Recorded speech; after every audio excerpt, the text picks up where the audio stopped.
কলকাতা যাবে না আজই এটাই আমার আছে, আমি দেখি ফোনটা সে করি। শালা সে তো মনে হয় এখন সবার মাল দিয়ে যেতে যাচ্ছে না কেন কি ওই জন্য বলছিস? মাল কেষ্ট মানে কি বলছিস? আরে এখন সব তার ঘাউ মারিয়েছে মনে হয় ওই জন্য। আর সে শান্তিও দেখিনি কালকে একটা অর্ডার দিল হ্যাঁ ওটা যদি ও হয় ভালো হয় হ্যাঁ। ওনার তার ফোনে যোগাযোগ করা যাচ্ছে না ধরো হ্যাঁ। ফোনে একদম এখন জুয়ে কী হয়েছে ফোনে না যোগাযোগ হলে কারোর সঙ্গে কিছু না না না না কিচ্ছু হবে না, ফোনই মেন তো। ফোন এখন ফোন যত বইয়ের কাছে রেখে দিয়েছি।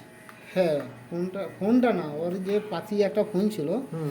সে ফোনটা এখন খারাপ হয়েছে এখন তার ছেলে একটা বড় সেট কিনে দিয়েছে বড় সেট নিয়ে ওকে বাড়াইতে দেয়নি 5,000-এর মাল হয়ে যাবে, 5,000-টার ফোন হ্যাঁ রাস্তাঘাটে নষ্ট হয়ে যাবে। একটু তো গরিব দুঃখের মতো আছে মোটামুটি আর্থিক অবস্থা তো সেরকম নয় না না না না। এবার যে বলে যে এইসব কথাবার্তা বলে তো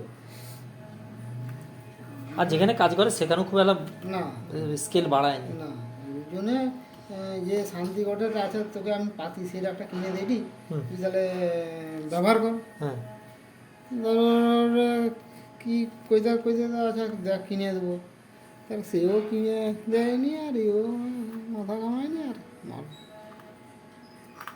আরে দুটো ফোন চালাইতে হলে সেও আবার খরচাও তো আছে হ্যাঁ যত কমে 300 টাকা করে অবশ্যই।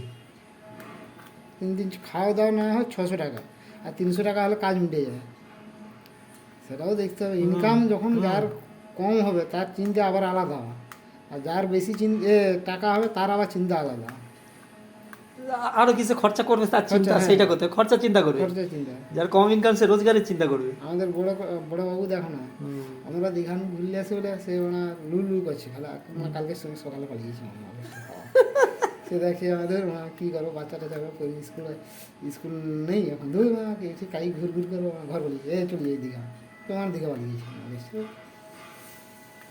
পয়সা আছে তার বলে 5-এর গায়ে 10 খরচা করে কিছু শোনা টাকা তো লিখবি গাই গিয়ে কিচ্ছু মজা নেই, কিছু মজা নেই, মুসলমানের এতে ভর্তি একদম ধুর। কিছু করার নেই মনটা ফ্রি হলো হ্যাঁ ওই আর একদিন কি, রাতবেলা।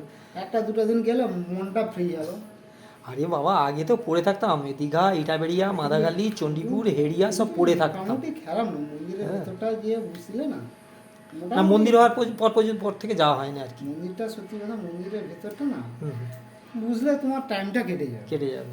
আর ভালোও লাগবে নতুন হয়েছে এখন নতুন হয়েছে তো একটা এখন ভালো লাগবে।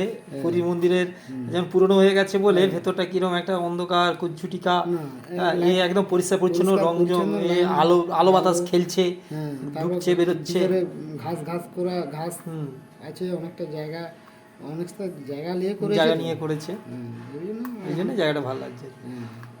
তো যা গেলেও মনটা একটু শান্তি হয়ে যায় ওইখান থেকে হেঁটে হেঁটে একদম আমরা পুরোনো দীঘা থেকে তো নতুন দীঘা পর্যন্ত নয়, নিউ দীঘা পর্যন্ত হেঁটে হেঁটে ভোরবেলা আমরা চলে যাই হেঁটে হেঁটে। ওই যে 2-3 কিলোমিটার পুরো একদম সি বিচ দিয়ে হেঁটে হেঁটে। সে আবার সেদিন আমরা ওল দীঘা থেকে তোমার আমরা সেই মোহনায় একদম একদম পুরো গঙ্গার নিচ দিয়ে আমি একদম। জয়প্রকাশ আর ওই যে কুশল একদম, আমার 3 লোক ভোরে এরা তো সব ঘুমাচ্ছে একদম 8টার মধ্যে ঘোরা হয়ে যাবে। আমার 3 লোক তো বেরিয়ে চলে এলাম একদম, একদম। যে ঘুরে যে ক্যাংড়া ফ্যাংড়া মাছ ইলিশ মাছ টাছ কিনে নিয়েছে রান্না ফান্না করে।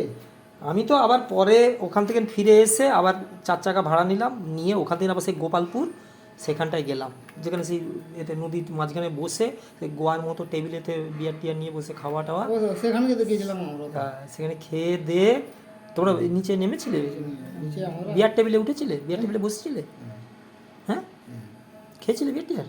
না আমরা এমনি ছেলের বাচ্চা